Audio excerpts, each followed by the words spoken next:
But if I could kind of give you an analogy that I've used, which is that if you sort of map where we are to like the healthcare industry, right? Okay, so just bear with me for a minute. Okay. So think about like, the Wild West in the 1800s. You had like the snake oil salesman, selling the Grandma's magical elixir. Exactly, that was just the elixir.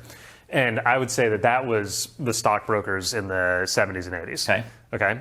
And then you have where I think we are now is sort of like the village doctor phase, where, this is what, maybe 40s, 50s, where you basically are differentiated by geography and relationships. Yeah.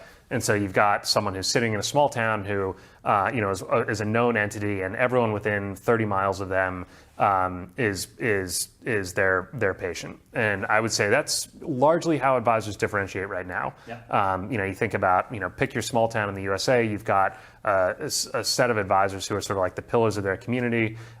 They develop business primarily through referrals from existing clients, or by doing things like, sponsoring the local charity events, golf outings, school boosters. Right.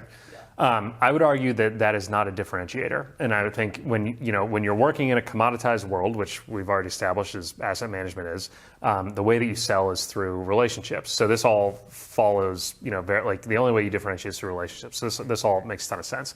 But I think you hit the nail on the head. The world that we're moving to is around specialization.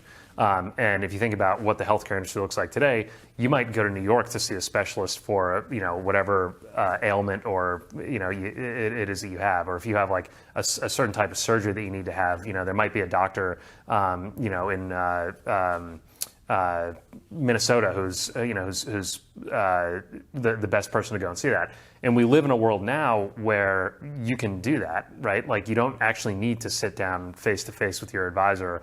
Yeah. Like I would much rather have a video call with my advisor and talk about, the highly specialized planning that I need, instead of like, I can get in my car and drive down the street and then I got to deal with parking and like getting my parking ticket validated and all that. Like there's a lot of like, sort of legacy stuff that's still out there that I think fast forward a few years from now, it's going to disappear.